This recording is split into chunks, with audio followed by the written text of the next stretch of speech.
Hi, everybody, and welcome back to a Three Girls, One Monthly Catch Up. This time we are going to be talking about what we did the month of February. And as always, we will be talking about what decks, tarot, and/or oracle we spent the month using, what books we were reading, any TV, movie, other media we were consuming, and then any just major life events that happened to us during the month of February that we want to chat about.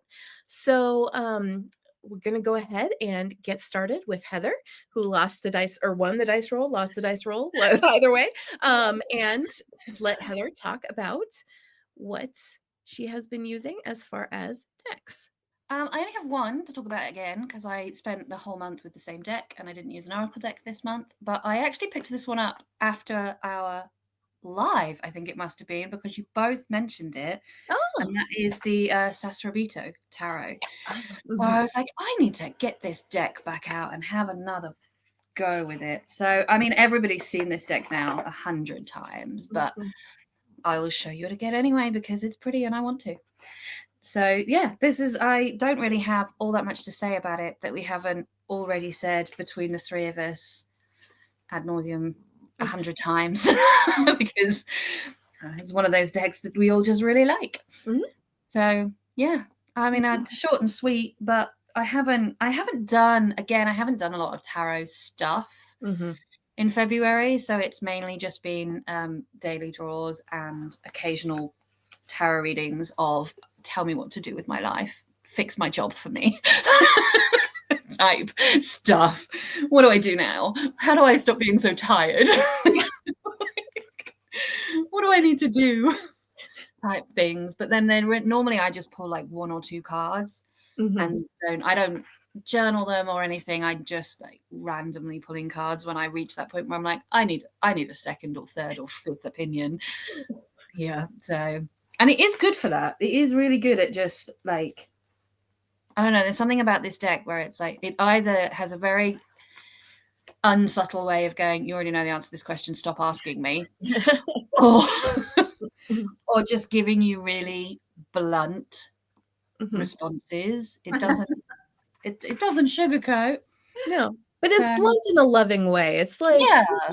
it's like, you know what you're gonna have to do. Come on, but you Yeah. can do it.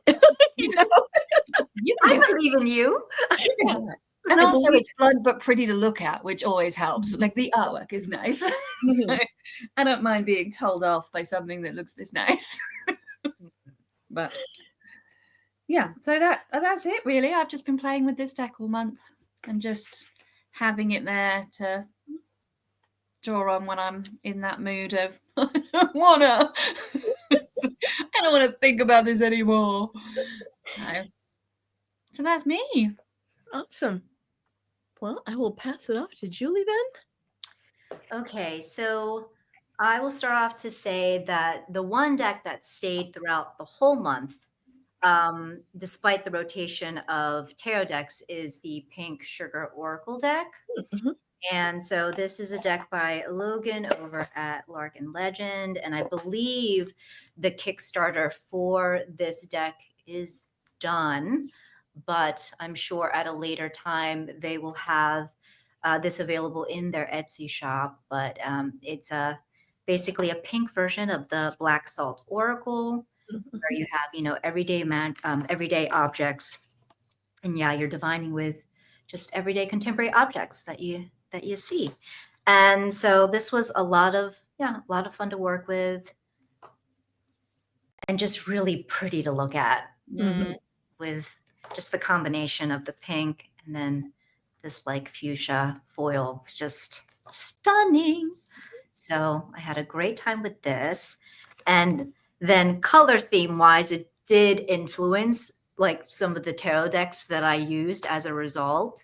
So the one deck that I used is, speaking of Stager Burrington, is the Oh, Magic nice. Tarot. Yes, I got this as a Christmas gift, and you've already seen it, but I'll show it again just really quickly. It's yeah, all the colors that I love and all Mhm. this like pink, purple, and blue goodness.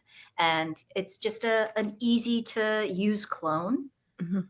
Um, Mhm. So yeah, I really don't have any complaints or much. Well, okay, I do have one complaint, which is I don't know. It might just be my version, Mhm. but edges are very sharp. Mm. This is a deck that physically pains me Is it to, gilded? huh? Is it Uh, gilded, the no, edges? it's not. Oh, how strange! Because I have some gilded decks that are really Right. sharp. Exactly. Exactly. So no gilding, but like the way, I don't know, the way it was cut on the printer or something, and like I said, it could just be my version, but Mm. it hurts. It hurts. And I considered, taking it to the guillotine and trimming Mhm. it down, but I can't be bothered. I just can't be bothered. So it is just what it is. So that was one. And then I switched over from that to the squid cake, Marseille, which was a You lot. definitely had a color theme going Yeah. on in February, didn't you? Valentine's Day, like February, pink is perfect for Thank February. I mean, you. Yeah. So yeah, so you're picking up what I'm putting down, like Mhm. totally, all pink coordination. And then with that, what I like to do when I'm working with like pip decks, I like to bring out the Tarot Siren Mhm. because I've shown you guys this before. I've written on this like Mhm. different key phrases and keywords, from like the Marseille tradition. And I always just like to refamiliarize myself with them. So I keep this in order. So this is not one that I shuffle and use in that way. I just like it as a reference. And I like to see, the imagery in comparison to the other cards and then just like, read the key phrases that I wrote. And so, yeah, this was a lovely gift from Sarah. So thank you. It's just been such a nice like reference deck. So I've really enjoyed that. And then so yeah, I had this out for the next switch up I did, which was I worked with not only Tarot with the Moon Garden, which y'all have already seen, so I won't show that, but I did, because February was a difficult month. I was really just immersing myself back in like um, comfort, nostalgia, fandom, Mhm. as just an escape. And so I had a personal like last unicorn renaissance Mhm. essentially. So Mhm. Mhm. spoiler alert for this video, my portions will be all about the last unicorn. Like we'll touch every single category that we discussed. But anyway, so I decided to make my own majors only Mm. Last Unicorn Tarot, and I know there is a licensed version. You Mhm. own it, Yeah, don't you? I had it Oh, at one okay. point, and Because I remember the Kickstarter for that and oh, how long you guys waited Mhm. for it. Mhm. girl, yes, yes, and that was my very first Kickstarter. I Yeah, I remember Mhm. remember. very first. Anyway, so I remember how long we waited and then finally got it. And And it is beautiful. That's the thing, like image wise, beautiful. It had rose petal finish, which you know how I feel about Mhm. that. And Mhm. then also there were just too many choices that I could not abide. Like Mhm. I couldn't make them work for me as Mhm. much as I wanted to, as much as I tried. I just like I couldn't. Mhm. And then I thought, well, I'll just I'll just keep this as like a collector's item and be happy with that. But actually that just pissed me off all the more. Every time I'd pass by that box with that fucking deck in it, I'd be like, I can't use you. And it's pissing me off that I can't use you. Like the choices, some of these choices just piss me off. So I did rehome it. I Mhm. did. I tried. Fair. So yeah, so this is my own version, and of course it works for me because they're my Yeah. choices, and Mhm. and I did make some extra, alternate versions of certain cards, so to mix things up a little bit. But yeah, and I made it landscape too to try Mhm. something different. So that was fun. Um, Which is nice. I mean, if you're working with a movie, it gives you so many more options to just be able to yes, make it landscape. Just make it yeah, landscape, and then your exactly. screen caps are gonna work so much better, you know? Yeah.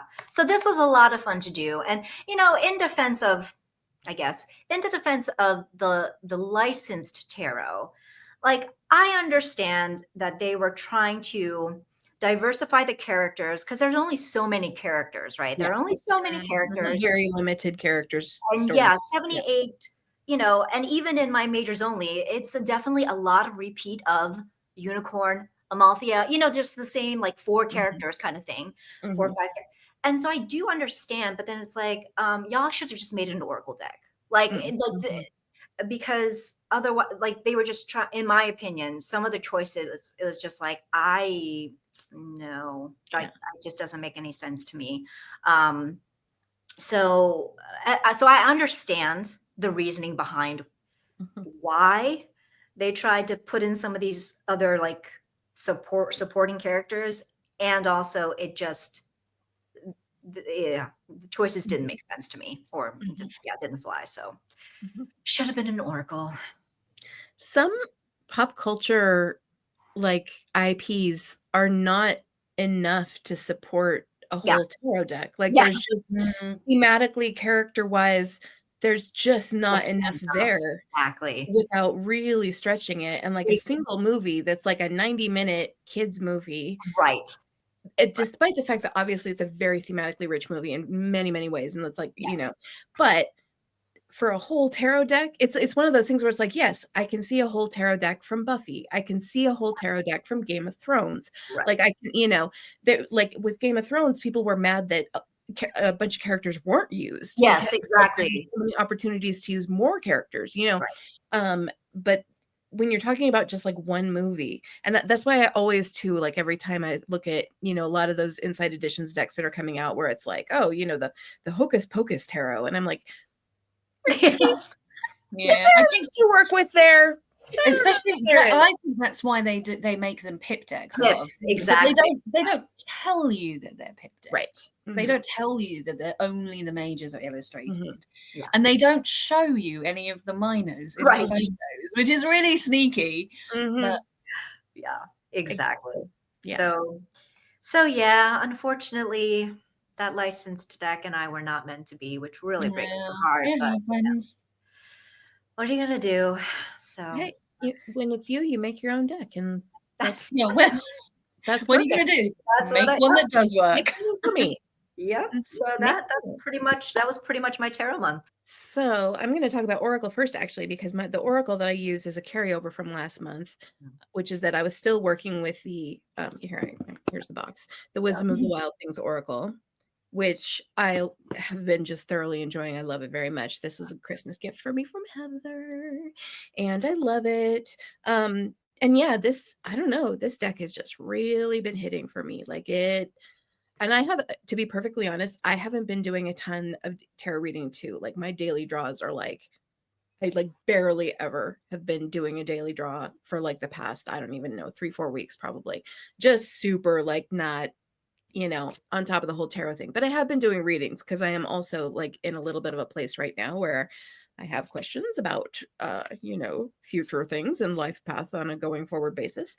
And this deck has just, every time I do a reading and then pull a card from this deck, like it just gives me something super interesting to work with that Mhm. is like directly addressing what the reading was about. And it's just, I don't know, it's one of those really good oracle decks that just, I've always been really picky about oracles, and like the best ones to me have some, it's not even just about the artwork and it's not even just about the messages. It's like they have some like weird magic to them where they feel kind of like channeled, and they feel like they're able to communicate in a certain way that's, not every oracle deck feels that way regardless of the, artistry or whatever. Like, and this one just has that feeling, like it just has that really good kind of special feeling to me. So I'm really thoroughly enjoying this one. And So, Sarah, how are you getting on with the big eyes? The big-eyed girls and the yeah, there are definitely some big-eyed, big head, big-eyed girls in it. And, you know, I mean, they're not my favorite, but it's, which is why I asked. on the whole, it's not so bad. And I think it's just because they're like, they're kind of mostly not being presented as like real people, like they're being I mean, they're being presented as these sort of like weird fey creatures Yeah. most of the time. And so it just doesn't have the Different same contexts, different worlds to context. Yeah, read into. Exactly. It Mhm. that just makes sense. it feels different for Yeah, me somehow. Like it just doesn't bother me as much. And then plus like the other creatures in it are just they're so great. fantastic, Oh, um, but like, here, like this big-eyed, big-head girl, like harvest. she just doesn't bother me because I don't know, there's just like more to her than her just being a person, there's like, I don't know, there's more happening there. So it's kind of hard to explain, but it is a really great deck. So I have thoroughly been enjoying this one. And so that I've been working with this one for 2 months now and just greatly enjoying it, having a great time with it. And then to go with it, I did pick a different tarot, and I picked a tarot that I really love and hadn't worked with like in a real focused way for a while. And that is the Little Monsters Tarot by Peony Archer. Just this is my little poker size copy of it. This was like the second printing of this deck from like I want to say I got it in like 2017 or 2018, something like that. But so it doesn't come in this form factor anymore. But she did do a Kickstarter for a bigger version of it that is actually oval shaped, which was the original intent for these cards to actually, because all the little monsters in it are like inside of a little egg. Um, Mm. and I did back the Kickstarter, so I do have the big version of it now. It's totally beautiful, and I really just did it because I wanted to support it because I was so excited that she was reprinting some of her decks after so many years. And I love this deck. It's just a weird, wonderful little, you know, it kind of like quiet sneaks, like these weird little creatures just kind of like sneak up and like nudge you. I don't know what it is about it, but it's a really special little deck. It works beautifully with the Wisdom of the Wild things. Like it really feels like they suit each other really well. And I love this deck. I love it. So I've been having a wonderful time working with it. And honestly, I'm still like, I haven't put these ones away yet, even though it's like halfway into March already. But um, it's just such a sweet deck. So those are the decks that I've been working with.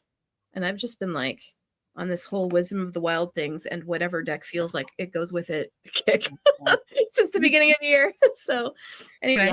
I brought out the Wisdom of the Wild things again. Like after you were Mhm. talking about it last month, like I was just Just like, oh, I just need to bring it out. yeah. Yeah, and I And also this one I gifted just it. love. It's so sweet. Oh, so see, like I've gone back and forth on that deck too. Hmm. Have, I I have don't gone. know. This one just really it I just these little creatures, there's like a little Studio Ghibli to them. Yeah. There's a little like Brian Froud to them. There's a little like Edward Gorey almost Oh in the yeah, art I can style, totally see that. I can totally and see it's that. just all the things I love kind of Mm. coming together to make this very special thing. And I really love this deck. So It anyways. does. It does look like a Sarah deck. Mhm. It does have a very Sarah vibe about Mhm. it. I love this little deck. So Is yeah. the pocket version still available, or is No, it just now that oval, that large oval? Yeah. it's just now, and it's beautiful. Like it comes in a Oh, I beautiful know. box. It's got silver edges that aren't like the super sharp kind. And the cards are oval, and it comes with a nice guidebook in the box and everything like that. So it's a beautiful addition. So it's one of those. And it also, she did reprint the Efflorescent Tarot, which is Yeah. another deck that I really, really, really love. And that one I'm actually super excited about because the new version of the Efflorescent Tarot is, in my opinion, more usable than the prior version.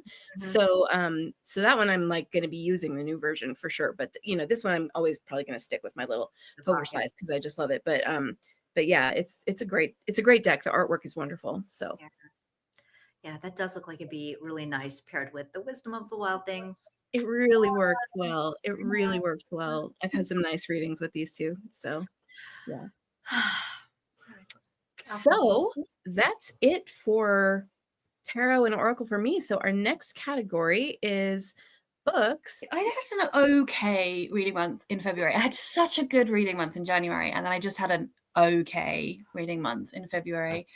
So I read A Wizard of Earthsea, finally. It's the Mhm, first time I've read anything by Le Guin, and mhm, I genuinely have no idea still how I felt about it, mm, is where I'm at. I'm like, mhm, I think if you, as an allegory of mhm, Jungian shadow mhm, self mhm, and individuation and all of that kind of stuff. It's a fantastic story. Mhm. But nothing happens. Like, nothing happens. And there are whole periods of this very short story where nothing is really happening.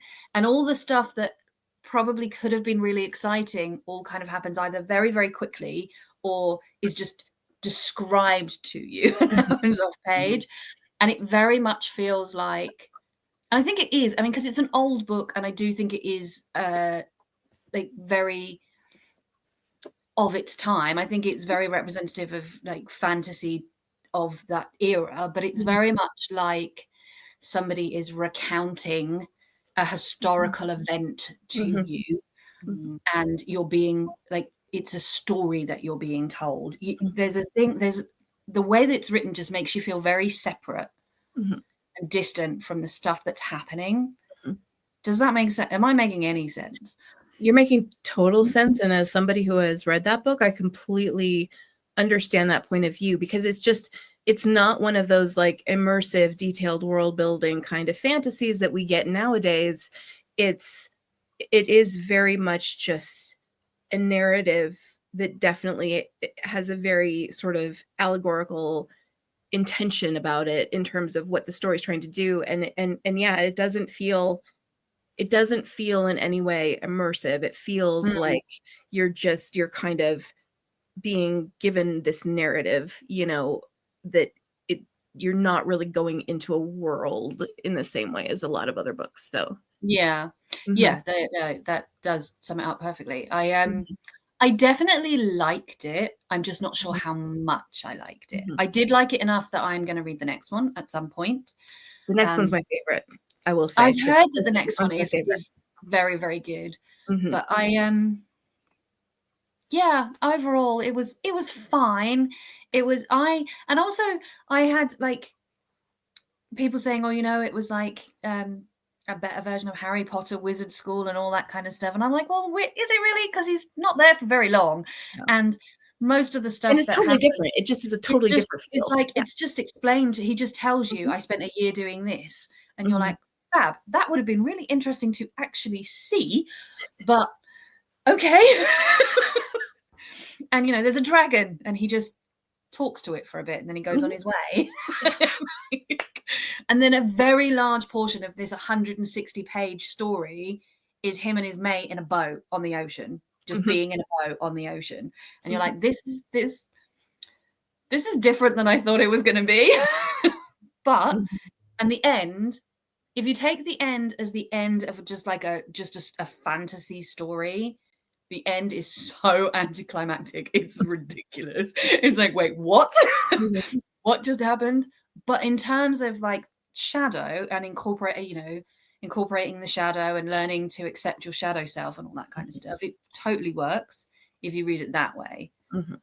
But you don't really know that going in. That doesn't really all come together until you get to the end, and then you're like, this is really Jungian. I don't know if this was a choice or if it just feels that way, but I have looked into it, and I do, and she is very interested in Jung and his ideas, and it is deliberate, but yeah, so I don't know.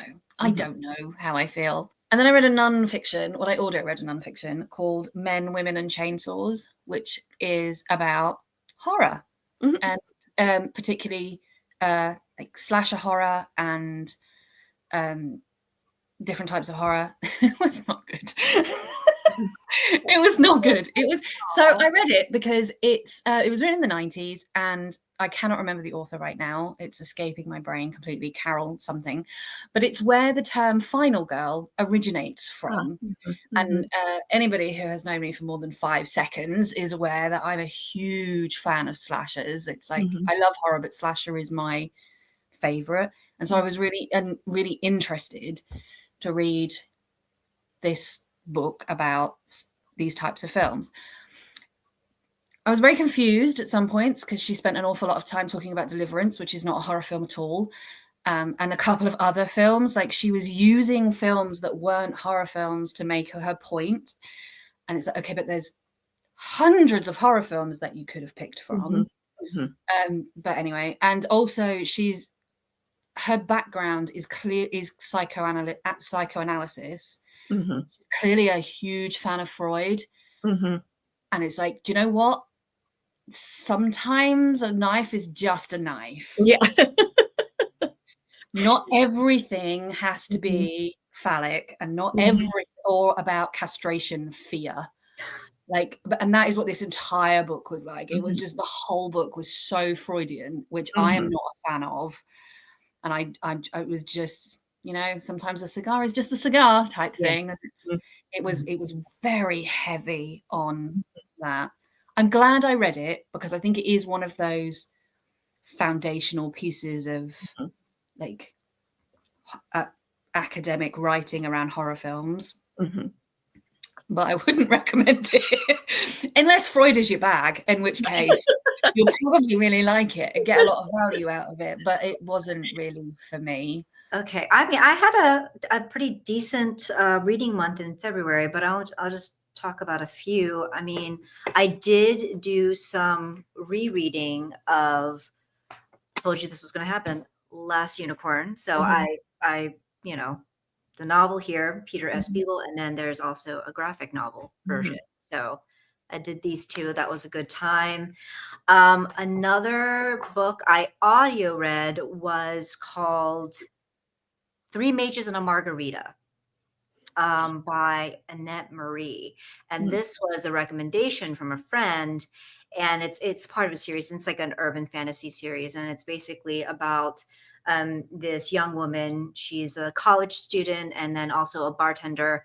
She works as a bartender and is constantly getting fired and in trouble and stuff. And so she accidentally applies to be, well, not, she doesn't accidentally apply, but she applies to be a bartender at this one bar, and they accidentally accept her thinking that she qualified to be at that bar, which is not really a bar, but like a center for mages. It's a Mhm. guild. So you have to have certain qualifications for being able to work or be, in this guild, talking with these people, these other mages.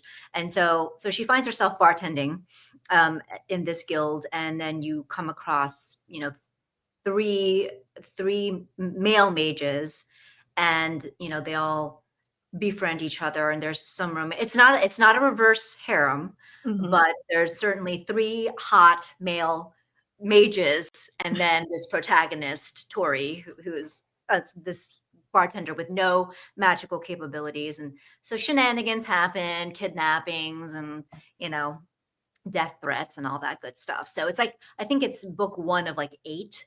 Okay. And it was yeah, yeah. So, we'll see how far I go with that. But I mean, the first one it was a good time. To me, it felt very just easy, you know, easy story to get into, kind of fun. I also read the novella Hedgethorn by T. Kingfisher. Mm. Mhm. And that is a retelling of a Beauty and the Beast. Mm. It wasn't that long, and like it was good. Like I enjoyed it. Yeah, I enjoyed it. I think the ending was a bit anticlimactic, but again, she does her thing where she's upsetting expectations and of what you would think a fairy tale would be, and it's just, yeah, the way she re-envisions fairy tale. Like I just in general enjoy that. So that was fun as well. And then, oh, this one. This one is the most agreeable murder Mm. by Julia Seals, Mhm. and this would be characterized as like Pride and Prejudice meets like murder mystery, Agatha Christie. And Mm. I've even seen other comparisons of like, oh, Bridgerton, Mhm. spiced up with which there's no, this is not really Bridgerton. It's definitely more like in the setting of like Pride and Prejudice Mhm. era. Like the protagonist, what's her, Beatrice, she's definitely like the Lizzie Bennet Mhm. here. Her family dynamic is very much the Bennet family. You've got like a Darcy type of figure, you've got a Wickham, but and then there's a murder mystery that she Mhm. has to help the Darcy character solve. Mhm. Mhm. And it's one of these things where it was a very slow start and I almost DNF'd it. But then, of course, as I thought about DNFing it, it picked up the pace. The murder actually occurred. Thank goodness. I'm like, when does somebody die here? Because that's what the and then we go on and we go on, and I'm just like, I'm getting like there are times when I'm getting really kind of like a bit bored and just the narration style isn't really doing it for me, and I still want to know who did it. Um, and then so I kept reading. And then you're like, what, I don't know, 20 pages till the end, and it's like, I don't give a shit anymore. I think I know who did it, and I don't like. And then you find out who did it, and it's like, yeah, I truly just don't give a shit. But I Yeah. read the whole thing anyway. Kind of at that point, you're just like, well, might as well finish it. I've You're got like just 5 pages left. exactly. So yeah, I did not care for this one. I didn't care for it, but that's just me. I did mention in our last catch up that I had read Horror Store by Grady Hendrix and had known that it was his first book. The only reason I read it first is because it was the first one to come in from the library. And so read it, thought it was fine, but not like super great or anything. But also knowing that it was his very first book and was not considered to be his best book. So the next one that came in that I did read in February was My Best Friend's Exorcism, which I really enjoyed, really enjoyed. That one, and I think I talked about this a little bit in our last catch up, but like the thing about Horror Store was that it just like from a thematic perspective, it just felt kind of like lightweight, I guess, because it was basically like, the point of the horror was basically around oh, work is like being in a prison. And working in a big box store is super dehumanizing. Like that was like that was sort of the thematic like thrust of it, I guess. Whereas with My Best Friend's Exorcism, it's like very, very much about just female friendship and specifically this group of girls who are, friends. And it takes place during the 80s. And as somebody who was a child during that decade, like tons of it felt super, super recognizable to me. Everything from like the pop culture references and the music references down to like the stupid ass assemblies we'd have to sit through in the 80s where they would invite some random like performing group to come and like talk to you about drugs or whatever. In this case, it was to talk to you about Satan, like, and then the whole satanic panic thing, like everything about it. I don't know. It was like a really fun read, but the central like female friendships in the book were actually depicted really, really well, I felt like. And I really enjoyed it. I thought it was good. So that it was a big step up, I felt like, from Horror Store. And so I'm really looking forward to reading his other books. And I'd say that the other kind of main book that I read was Death at the Sign of the Rook by Kate Atkinson, which is the most recent Jackson Brody mystery. And I don't know if either of you guys have ever read any of the Jackson Brody mysteries by Kate Atkinson. Um, No. so I mean they're really good. They're really good reads. It's interesting because the way that she writes a mystery is like very sort of focused in on all the different points of view of all of the people who are involved and like writing so tightly from their perspective and just sort of like going from the head of one person to the head of another person. And so seeing the mystery unfold via all of their different perspectives on the situation is sort of how you see it all happen. And so I think for some people, the books probably feel kind of slow because it's very focused in on all of these different characters and like their specific individual voices and like, talking about their histories and like, everything about like where they're coming from is very much the thing that she focuses on. And so Jackson Brody, as he's like supposedly the main character, but like in any given book, he has about the same amount of screen time as anybody else in the book, all these other characters that get introduced. So, but because of that, they're really fun. I don't know. I enjoy them a lot because they're just an interesting way of writing a murder mystery.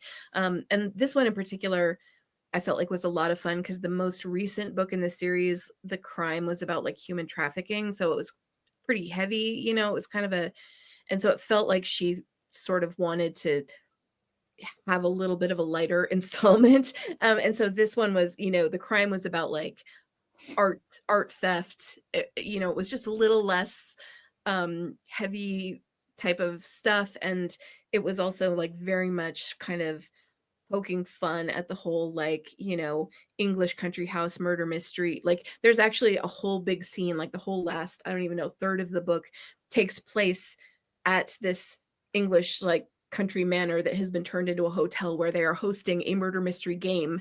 And but the murder is like happening at the same time, and like it's quite funny actually. Like it's pretty entertaining. So I enjoyed that one. It was a good installment, and I will always pick up the next book in that series because I just enjoy them. And Kate Atkinson is a really, really good writer.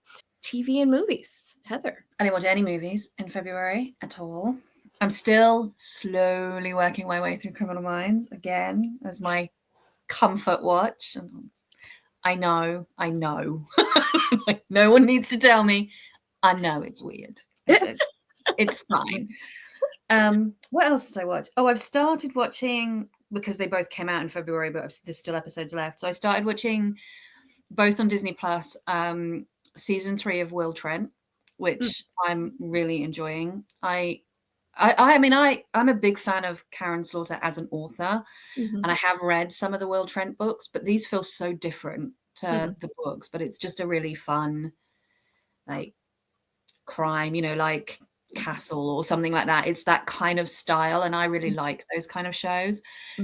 So much so that the other show that I'm watching is very similar, and I'm watching High Potential on Disney Plus as well. So this one is apparently this was originally a French series, and I'm not watching the French version. I'm watching the American version. The woman in it is from It's Always Sunny in Philadelphia. She's in that, I believe, but she is a cleaner at the major crimes unit, and she knocks all the stuff off the board in the very first episode, and then she realizes that the board's wrong and they've made a mistake, and so she corrects their murder board, and then they yell at her, and it turns out that she's like got a really high IQ, and she can just spot patterns and see things that other people miss. And she helps them solve the crime, and then they basically invite her on as a consultant. And all the episodes after that is just like, it's just crime of the week type show, but she goes along and helps them solve the crime, and she's fun and she's funny, and she's like, it's just a really fun, easy watch. Like TV movie, that it was like not a good month for that. We watched a few things, but like I would say the highlight that I'll share is the movie Flow, and that just won the Oscar for best, was it animated film, I believe. And so it's about this. Well, it starts off with this cat who lives in this like abandoned cottage, and you can tell that it hasn't, like, this area hasn't been inhabited by humans for a while. But you see a lot of these like cat stone sculptures and different statues, to make you think that cats were very revered, but you just don't know much about the surroundings other than it feels kind of very kind of post-apocalyptic, actually.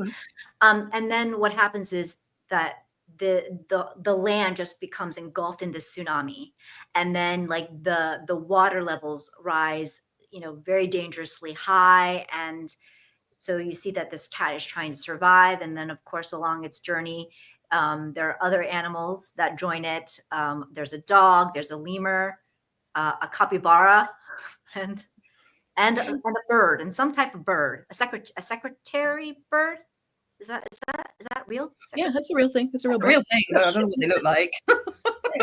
So you've got these other characters, all these other animals that join, and there's no dialogue. There's no dialogue. And so it's just about them working together despite being, different creatures. And um, they work together to essentially try to survive. And you see how they kind of become friends and just learn to cooperate. And I really enjoyed it. Hmm. I really enjoyed it. I thought it was really poignant. I thought it was well done, well executed. It was just moving and funny at times, and just yeah, really well done, despite the fact that you're just really watching animals, and there's no dialogue at all. There are no people at all. Hmm. And so it really does kind of speak to the whole idea about, despite differences, coming together to, forge friendships, to cooperate in order to survive. And it also speaks to like death and rebirth, like a cycle of life. It's just a lot that they're able to pack in there. And it wasn't that long of a movie, so Hmm. I highly recommend it. Yeah, I have also been having a very hard time keeping focus on anything that I've been watching. I mean, I've been watching just like full comfort watches. Like I think I've rewatched every episode of the Great British Bake Off that is currently on, despite the fact that I've seen all of them before and I know who wins and everything. Just rewatched the entire series. Um, I've been watching a lot of BTS stuff, so because again, that's comforting. So, and also because like it's starting to hit home to me that they're gonna be back in like 3 months, and so I should probably like finish watching all the stuff that came out that I'm not caught up on. So I've been watching a lot of Renjin. Been watching the Jungkook's extended version of his documentary that's on Disney Plus. So I watched that. And then I also, just because I have been watching this show now for so long, and it's one of those things where I'm just sort of like, yeah, I guess I'll just finish this out, which is Outlander. I'm just still watching it. So I watched the most recent like half season, I guess, that was released. So, and it's Outlander. So our next category is wild card, which is just basically whatever other interesting things we did or enjoyed during the month that we want to chat about. So I will pass it off to Heather. Well, so I started learning Japanese again. Well, I started towards the end of January, but I really started properly in February. So I was learning Korean and Japanese both in 2023, and then by the end of 2023, I was like, this is too hard because they were both way too new, Mm-hmm. and so I stopped for a whole year, and I've started again now in the beginning of this year, and it feels very different this time. It feels, but I'm really like chilled about it. So I'm just listening to lots of podcasts and Mm-hmm. like doing a bit of Duolingo, and Mm-hmm. I have a account on Wani Canny which teaches you kanji basically, and Mm-hmm. you learn the radicals and then the kanji and then word like vocab, and I'm just really chilled about it, but I'm having a really good time. And then today I was like, I wonder if I could learn Chinese at the same time, but I think that might be Jeez. Oh my gosh. Wow. just to have it, just to round it all out nicely. Yeah. If I'm going to do one East Asian language, I might as well do them all. But no, but yeah, and so I'm having a good time. I feel much stronger in my Korean now as well, which I think is making the difference. So cool. So I don't feel like I'm confusing the two so much. Mhm. And one feels more like an intermediate language and one feels more like a totally brand new one. Whereas before they both just felt like new languages and I was like, I don't know what I'm doing. Cool. So yeah, that's pretty much it. And other than that, I've just been same old really. Work is hard. And so when I'm not working, I'm just zoning out and trying to take it as easy as possible. February was it mentally and emotionally battered me. So I really I did a lot of like hobby type things like that. Just, I tried to really dissociate from what's going on in my country and just like did stuff. Just did stuff. I did build the tuxedo cat Lego. It's like a huge like tuxedo cat, and that was a fun build. My two cats would not pose beside it, like I've seen pictures from so many other people. My little diva cats refused, so alas, that didn't happen. But I did finish that build, and that was a lot of fun. And then I also I customized a doll. So again, back on my last unicorn bullshit. Like what basically started that whole thing for me was that I caught um, a YouTube video from a doll channel, and they had customized their own Lady Amalthea, which is a character in The Last Unicorn, and it just blew me away. And I'm like, holy shit, why did I not think to try this myself? Mhm. And so I decided to um, make my own Amalthea custom. And oh my gosh, she's kind of big. She's 60 centimeters. So Mhm. is She looks here. perfect. I love her so much. She I looks love her so much. perfect. Yeah, I did. I had to find her the wig and the dress, and I had bought like just a plain body and what was meant to be a plain face. But I ended up switching out the eye chips to make them, purple, like Mhm. Lady Amalthea has. And then Amalthea also has like the mark where her horn used to be. And so I did that. And I'm just really happy with how she turned out. Like, I love her so much. And I stare at her all the time. So this was a lot of fun, a really nice distraction. And then I also practiced with, I didn't bring them.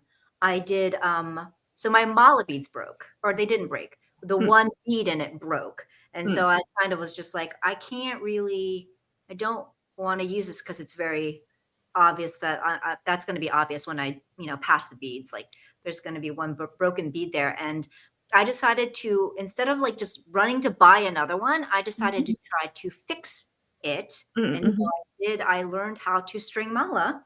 mhm, And so I was able to find another bead that matched okay. I don't mhm, have it here, but so I did learn to string mala just from mhm, looking at YouTube video. So that was a good time. And then another thing that I did was so remember how my friend for my birthday, she gave me a punch needling kit. mhm, Yeah, mhm. yeah. I did that. So finally did that. And this is all I'm gonna do. Oh, it's so pretty. Oh, it looks good though. It's Yeah, awesome.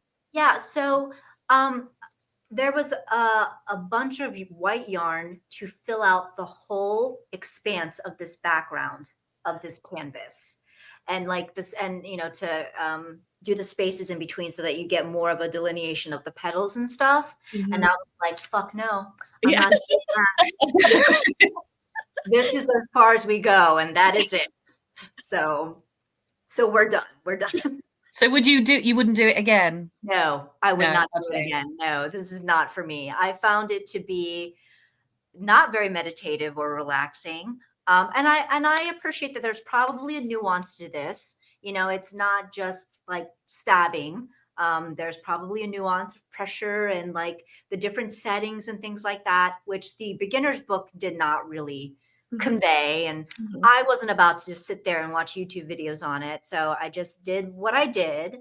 And I think for a first attempt, it's fine. But like for sure, like these could use like the petals could use spaces from like the Mhm. white yarn and stuff, and I don't care. Yeah. This is it. This is It still looks good. It looks Thank good, you. yeah. It's Thank you. cool. Yeah. For a first try, yeah, I'm satisfied that this would be my first and my last attempt, and I will never punch needle again. I didn't do much during February. The only main thing that happens in February is that my birthday is in February. So I had a birthday, which was just pretty quiet and chill. I went out to a dinner with some friends. I had a meal with my family, and there wasn't any like real big events or anything like that. But it was nice. Aside from that, I honestly didn't do much. Came down with COVID toward the very tail end of the month, which I am just now finally recovering from. So that was annoying. But yeah, February was just kind of a wash, honestly. There wasn't a lot going on. So that is pretty much it. I think we've covered all of our usual topics. So our next Three Girls One Deck Live will be on March 22nd, Saturday at noon Central, 1 Eastern, whatever that is, British time. I fixed? don't know because your clocks have changed and mine hasn't. Oh, that's right. Yeah, so we'll need to figure that out. But so that will be happening here coming up in about a week and a half. And then we also, just as a reminder, are sometime in mid-April going to be doing our next Three Girls One Book live. We are reading the book Spinning Silver by Naomi Novik. That is still to be officially scheduled, but again, if you want to read along with us, you will have about a month or a little more than a month to get that book read if you want to participate in the chat and talk about that book with us. So we are looking forward to that as well. And aside from that, that is pretty much it. So thanks so much for watching, everybody, and have a great one. Bye bye.